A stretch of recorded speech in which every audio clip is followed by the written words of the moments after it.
నమస్తే welcome to Big Question. YS Bharathi Reddy గారు arrest కాబోతున్నారా? వైఎస్ అవినాష్ రెడ్డి బెయిల్ రద్దయి ఆయన కూడా అరెస్ట్ కాబోతున్నారా? తద్వారా జగన్మోహన్ రెడ్డి అరెస్ట్ అవుతున్నారా? ఇదంతా ఏ కేసులో? వివేక హత్య కేసులో. మరి సునీతారెడ్డి గారి పిటిషన్ బట్టి దర్యాప్తు జరిగినట్టయితే వీళ్ళ ముగ్గురు కూడా అరెస్ట్ కాబోతారా? అసలు ఏం జరగబోతుంది? మరి మొత్తానికి ఈ వివేక హత్య కేసులో వైఎస్ కుటుంబానికి ఉచ్చు బిగుస్తుందా? ఏం జరుగుతుంది తెలుసుకునే ప్రయత్నం చేద్దాం. దీన్ని విశ్లేషించడానికి మనతో పాటుగా ఉన్నారు ప్రముఖ ఆర్థిక, రాజకీయ, సామాజిక విశ్లేషకులు కొత్త రవీంద్రబాబు గారు. నమస్తే సార్. నమస్తే. సుప్రీంకోర్టు ఆదేశాల మేరకు వైఎస్ సునీతారెడ్డి గారు పిటిషన్ దాఖలు చేసిన సంగతి మనకు తెలిసిందే. మరి ఈ పిటిషన్లో చాలా కీలక అంశాలు ఉన్నాయి. ఆ అంశాలు బట్టి కనుక దర్యాప్తు మొదలైతే వైఎస్ అవినాష్ రెడ్డి, భారతిరెడ్డి, తద్వారా జగన్మోహన్ రెడ్డి కూడా అరెస్ట్ అయ్యే అవకాశాలు ఎక్కువగా కనిపిస్తున్నాయి అని చెప్పి చాలా మంది విశ్లేషిస్తున్నారు సార్. మరి గత 7 సంవత్సరాలుగా నడుస్తున్నటువంటి ఈ వివేక హత్య కేసు ఒక కొలిక్కి వస్తుందంటారా? ఈ కేసులో ప్రధానంగా అక్యూజ్డ్ లిస్ట్ మనం చూసినట్టయితే ఇప్పటి వరకు అక్యూజ్డ్గా ఉన్న వాళ్ళని మనం గమనించినట్టయితే A1 Gangireddy, A2 Sunil Reddy, A3 Umashankar Reddy, A4 Dastagiri అప్రూవర్గా మారారు ఆయన, A5 Devireddy Shivashankar Reddy, A6 Uday Kumar Reddy, A7 Y S Bhaskar Reddy, A8 Avinash Reddy. ఇప్పుడు సునీతమ్మ గారు అవినాష్ రెడ్డి బెయిల్ క్యాన్సిల్ చేయాలా, ఆయన విచారణ చేయాలి అనేది ప్రధానంగా పిటిషన్లో దాఖలు చేసినటువంటి ఈ A8 అవినాష్. ఆంధ్రప్రదేశ్ రాష్ట్రంలో 2019లో మార్చిలో జరిగినటువంటి వైఎస్ వివేకానంద హత్య ఒక సంచలనం. ఎందుకంటే ఆయన సామాన్య సాదా సీదా వ్యక్తి కాదు. జగన్ రెడ్డి గారికి స్వయాన బాబాయ్, వైఎస్ రాజశేఖర్ రెడ్డి గారికి సొంత బ్రదర్. అటువంటి వైఎస్ వివేక హత్య అనేది ఈరోజు వరకు కూడా నిందితుల్ని పట్టుకోలేకపోయారు. సునీత వైఎస్ వివేకానంద కూతురు ఒంటరి పోరాటం ఇన్ని సంవత్సరాలుగా పోరాటం చేస్తూనే ఉంది. స్వయంగా చెప్తూనే ఉంది. జగన్ రెడ్డి గారి కుటుంబ సభ్యుల మీద ఆమె ఎలిగేషన్ చేస్తూనే ఉంది. అయినప్పటికీ దర్యాప్తు ముందుకు జరగటం లేదు. ఎక్కడో తేడా కొడుతుంది. ఎప్పుడు పట్టుకుంటారు ఈ నిందితుల్ని? హూ కిల్డ్ బాబా ఎప్పుడు తేలుస్తారు అని ఆంధ్ర రాష్ట్ర ప్రజలంతా ఎదురు చూస్తున్నటువంటి విషయం మనం ఒక్కసారి గమనించినట్టయితే 2019లో మార్చిలో జరిగిన ఈ సంఘటన రకరకాల మలుపులు తిప్పారు వైఎస్ఆర్ కాంగ్రెస్ పార్టీ. అప్పట్లో ఏం చేశారు? ఈమె గుండెపోటుతో చనిపోయాడు వైఎస్ వివేకానంద అని ముందు వెలుగులోకి తీసుకొచ్చారు. తర్వాత అనూహ్యంగా ఎలక్షన్ టైంలో లబ్ధి పొందటం కోసం నారాసుర రక్త చరిత్ర అని చంద్రబాబు నాయుడు గారి ఫోటో పెట్టి గొడ్డలు పెట్టేశారు. అంటే చంద్రబాబు నాయుడు గారి మీదకి బ్లేమ్ నెట్టేసి దాని ద్వారా ఎలక్షన్లో లబ్ధి పొందారు. 2019లో లబ్ధి పొందిన కొన్ని అంశాల్లో ఇదొక బ్లేమ్ గేమ్ వల్ల కొంత లబ్ధి పొందారు వైఎస్ఆర్ కాంగ్రెస్ పార్టీ వాళ్ళు. తర్వాత సిబిఐ ఎంక్వైరీ అన్నారు, డిమాండ్ చేశారు బాబాయ్ కదా అని. తర్వాత సిబిఐని రానియకుండా తరిమి కొట్టారు ఆంధ్రప్రదేశ్ స్టేట్లో. తర్వాత సునీత ఎప్పుడైతే కీలకమైన అంశాలు కుటుంబ సభ్యుల మీద స్ట్రైట్గా నింద ఆరోపణలు చేసిందో అప్పుడు ఆంధ్ర రాష్ట్ర ప్రజలు రియలైజ్ అయ్యారు, ఇందులో ఇంత అన్యాయం జరిగిందా, వైఎస్ కుటుంబ సభ్యులే హత్య చేయించారా అని బాధ కలిగించే అనూహ్యమైన సంఘటనలు వెలుగులోకి వచ్చినాయి చాలా అంశాలు. అయితే ఏది ఏమైనప్పటికీ, ఏమి రీజన్స్ ఎన్నున్నప్పటికీ కేసు అయితే దర్యాప్తు ఆశించిన స్థాయిలో ముందుకి జరిగి నిందితుల్ని పట్టుకునే ప్రయత్నం జరగకపోవటం అనేది సున్నితమ్మకే కాదు మనకు కూడా బాధ కలిగించే అంశం. ఆయన సామాన్యమైన వ్యక్తి కాదు కదా. సో ఇందులో ఏం జరిగిందనేది మనం ఒక్కసారి పరిశీలించినట్టయితే సునీతమ్మ పోరాటంలో భాగంగా సుప్రీంకోర్టులో పిటిషన్ వేసుకున్నారు.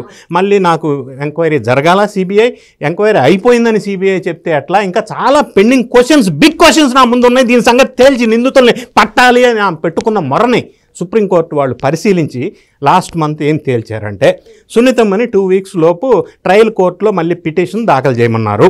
ఇంకొకటి ఏం చెప్పారంటే సుప్రీంకోర్టు వాళ్ళు ఈ ట్రయల్ కోర్టు 8 వారాల్లో దీన్ని పూర్తి స్థాయిలో విచారణ చేసి వెలుగులోకి తీసుకొచ్చి క్లోజ్ చేయమని ఆదేశాలు ఇచ్చారు. దానికి అనుగుణంగా సునీతమ్మ గారు హైదరాబాద్ ఏసీబీ కోర్టులో పిటిషన్ దాఖలు చేశారు. సో ఈ పిటిషన్లో ఆమె ప్రధానంగా ప్రస్తావించిన అంశాలు మనం సునిశ్చితంగా గమనించినట్టయితే మీరు ఇంట్రోలో ప్రస్తావించినట్టుగా అది ఎవరి మెడకు చుట్టుకోబోతుంది, కేసు తేలుతుందో అని మనం ప్రజలు ఊహిస్తూ ఉన్నారు. ఆమె ప్రధానంగా ఏం ప్రస్తావించారంటే పాయింట్ నెంబర్ 1, ఈ బాబాయ్ వివేక హత్య కేసులో విచారణ జరగాల్సిన తీరులో, జరగవలసిన యాంగిల్లో జరగటం లేదు. ఫస్ట్ ప్రధానంగా అని చెప్పేది కొంతమందిని రక్షించే విధంగా ఈ దర్యాప్తు జరుగుతూ ఉంది.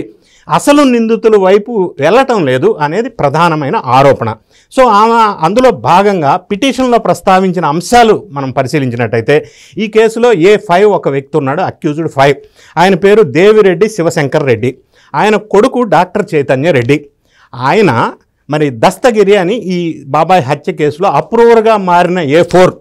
ఆయన జైల్లో ఉన్నప్పుడు డాక్టర్ చైతన్య రెడ్డి జైలుకి వెళ్ళి మెడికల్ క్యాంపు పెడతాను అని జైలుకి వెళ్ళి ఆ లోపల మెడికల్ క్యాంపు పేరుతోటి దస్తగిరిని కలిసి A4గా ఉన్న దస్తగిరి అప్రూవర్గా మారిన దస్తగిరిని కలిసి బెదిరించాడు, థ్రెటన్ చేశాడు, భయపెట్టాడు. ఈ సంఘటన జరిగినప్పుడు మరి ఆ చైతన్య రెడ్డిని, దేవినేని శివశంకర్ రెడ్డిని దస్తగిరి అప్రూవర్గా మారి ఇట్లా భయపెట్టాడు మెడికల్ క్యాంపుకి వచ్చి లోపల జైల్లోనే అని ప్రస్తావిస్తే దాని మీద దర్యాప్తు ఎందుకు జరగలేదు?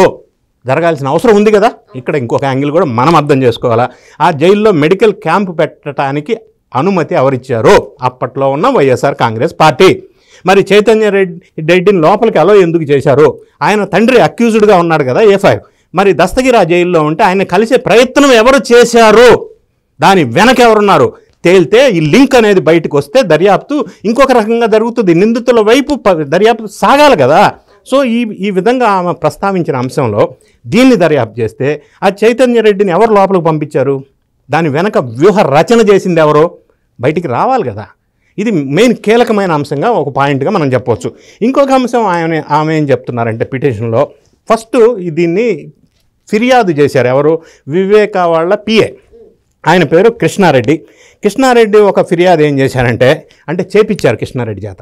సునీతమ్మ చెప్పిన విషయం ఆయన ఏం చేశారంటే చేపించారంటే సునీతమ్మ మీద, వాళ్ళ భర్త రాజశేఖర్ రెడ్డి మీద ఎంక్వైరీ, CBI ఎంక్వైరీ ఆఫీసర్గా ఉన్నటువంటి రామ్ సింగ్ మీద, వీళ్ళ మీద ఆయన కేసు పెట్టాడు. దొంగ కేసు పెట్టించారు PA కృష్ణారెడ్డి చేత. పెట్టించిన తర్వాత ఇది కేసు విచారణ చేసి ఇది తప్పుడు కేసు అని తేల్చేశారు కదా. తేల్స్తే దీన్ని ఎంతటితో వదిలేద్దామా? అసలు తప్పుడు కేసు ఆయన చేత, కృష్ణారెడ్డి చేత వీళ్ళ మీద పెట్టించింది ఎవరు, ఎందుకు పెట్టించారు, అందులో ఉన్న కుట్ర కోణం ఏంటి? కేసు తప్పుడని తేల్చారు కరెక్టే, కానీ అందులో ఎవరు పెట్టించారు, దాంట్లో కుట్ర కోణం ఏంటి, అందులో వ్యూహం ఏంది, లబ్ధి పొందటానికి అందులో వీళ్ళ చేత పెట్టించారు వీళ్ళ మీద రివర్స్ కేసు. దాని వెనకున్న వ్యక్తి ఎవరు, శక్తి ఎవరు, విచారణ చేయాలా తేల్చాలా అనేది ఒక పాయింట్ సునీతమ్మ గారు చెప్పారు. ఇంకొక అంశం ప్రధానంగా ఆమె ప్రస్తావించిన అంశం చూసినట్టయితే ఈ ఘటన జరిగినప్పుడు ఎర్లీ మార్నింగ్ మన వైఎస్ జగన్ రెడ్డి గారు అప్పట్లో వాళ్ళ ఇంట్లో maybe early morning 5 o'clock around 5:30 ఆ ప్రాంతంలో వాళ్ళ ముఖ్యమైన వ్యక్తులతో ఒక సమావేశం నిర్వహిస్తున్నారు వాళ్ళ ఇంట్లో. అందులో రిటైర్డ్ IAS అజయ్ కల్లాం అనే ఒక అతను ఉన్నారు. ఆ సమావేశంలో ఉన్న కొద్ది మందిలో ఆ మీటింగ్ జరుగుతున్నప్పుడు భారతీ రెడ్డి గారు పిలుస్తున్నారు అని చెప్పి వాళ్ళ ఇంట్లో ఉన్న ఎవరో ఒక వ్యక్తి జగన్ రెడ్డి గారికి చెప్పడం, జగన్ రెడ్డి గారు ఆ కింద నుంచి వాళ్ళ ఇంట్లోకి పైకి వెళ్ళటం, పైనుంచి దిగి వచ్చిన తర్వాత జగన్ రెడ్డి గారు బాబాయ్ నో మోర్ అని చెప్పాడు. అక్కడున్న అజయ్ కలాం రిటైర్డ్ IAS. ఈ విషయం అజయ్ కలాంని విచారించినప్పుడు ఆయన 161 స్టేట్మెంట్లో రిటర్న్ వాంగ్మూలం ఇచ్చాడు, లిఖితపూర్వకమైన వాంగ్మూలం. మరి అయితే ఆ ఫోన్ చేసింది ఎవరు? భారతీ రెడ్డి గారికే ఫస్ట్ 5-5:30 ప్రాంతంలో ఎవరు ఫోన్ చేసి బాబాయ్ నో మోర్ అని చెప్పారు? మరి అదే భారతీ రెడ్డి గారు చెప్పిన విషయం ఇక్కడ అజయ్ కలాం స్టేట్మెంట్ ఇచ్చాడుగా. మరి ఆ ఫోన్ చేసింది ఎవరు? అది తేలాల్సిన అంశం ఉంది. మరి భారతీ రెడ్డి గారికి ఎందుకు ఫోన్ చేశారు ఇది కూడా విచారణ చేస్తే అది వెనక ఎవరున్నారు అనేది మళ్ళీ తెలుస్తుంది. ఇది అజయ్ కలాం ఇచ్చిన స్టేట్మెంట్ కాబట్టి దీని మీద కూడా విచారణ చేయాలా, దీన్ని ఈ యాంగిల్లో మీరు ఇగ్నోర్ చేశారు అనేది సునీతమ్మ గారి వాదన. తర్వాత చనిపోయిన విషయం, వివేకానంద చనిపోయిన విషయం ఆరుంబావుకి ప్రజలకి బంధువులకి PA చెప్పటానికంటే ముందే A4 గజ్జల ఉదయ్ కుమార్ రెడ్డి ఇంకా తదితరులకు తెలుసు అంట. ఈ ఉదయ్ కుమార్ రెడ్డికి పబ్లిక్లో 6 గంటలకి తెలియటానికి ముందే ఈయనకి ఎలా తెలిసింది, ఇందులో ఈయన పాత్ర ఎంతవరకు ఉంది, ఎందుకు తెలిసింది, అది విషయం మనకు తెలియాల్సిన అవసరం ఉంది. ఆధారాలు చెరిపివేతలో వైఎస్ మనోహర్ రెడ్డి, కృష్ణారెడ్డి పాత్ర తేల్చాలి అని చెప్తుంది. సీన్ ఆఫ్ అఫెన్స్, అందులో ఉన్నటువంటి సీన్ ఆఫ్ అఫెన్స్లో ఆధారాలు లేకుండా చేయటంలో అప్పట్లో CIగా పనిచేసిన ఆయన సహాయ సహకారాలు ఉన్నాయి. ఇప్పుడు ఏం ప్రస్తావించే వైఎస్ మనోహర్ రెడ్డి, కృష్ణారెడ్డి అనే వాళ్ళు ఇందులో ఉన్నారు. ఈ సీన్ ఆఫ్ అఫెన్స్లో సాక్ష్యాలను చెరిపివేశారు. మరి దాని మీద దర్యాప్తు విచారణ జరగాలి కదా అని సునీతమ్మ గారు పిటిషన్లో ఫైల్ చేశారు. ఇంకొక అంశం ఆమె చెప్తుంది ఏంటంటే A2గా ఉన్న సునీల్ యాదవ్ సోదరుడు, వైఎస్ ప్రకాష్ రెడ్డి మనవడు అర్జున్ రెడ్డి మధ్య నడిచిన మెసేజెస్, అంటే వీళ్ళిద్దరి మధ్య కొన్ని మెసేజెస్ నడిచినాయి, వాట్సాప్ మెసేజెస్. వాటిని వీళ్ళు దర్యాప్తులో పరిగణలోకి తీసుకోవాలా. సో ఆ మెసేజెస్ పరిగణలోకి తీసుకోవాలా, వీళ్ళిద్దరు కూడా ఇందులో ఇన్వాల్వ్ ఉన్నారు అని చెప్తా ఉన్నారు. ఇంకొక అంశం ఆమె చెప్పేది ఏంటంటే, ఈ హత్య జరగటానికి కొద్ది రోజుల ముందు వైఎస్ వివేకానందకి డ్రైవర్గా ఒక కొత్త అతను జాయిన్ అయ్యాడు. ఆ జాయిన్ అయిన అతను ఈ హత్య జరగటానికి ముందు లీవ్లో వెళ్ళిపోయాడు. వెళ్ళిపోయిన తర్వాత, హత్య జరిగిన తర్వాత ఆయన అప్స్కాండింగ్, అసలు మనిషి కనబట్టలేదు, కనిపించకుండా మాయమైపోయాడు. సెల్ ఫోన్ సిగ్నల్స్ లేవు, స్విచ్ ఆఫ్. ఏం జరిగింది అంటే ఇది ప్రీ ప్లాన్డా, ఆయనకు ముందే తెలుసా? ఆయన అసలు ఎవరు ఇక్కడ జాయిన్ చేయించారు? హత్య జరగటానికి ముందుగానే ఆయన లీవ్లో ఎందుకు వెళ్ళాడు? సరే అయిపోయింది. హత్య జరిగిన తర్వాత అప్స్కాండింగ్, కనిపించకుండా ఎందుకు మాయమైపోయాడు?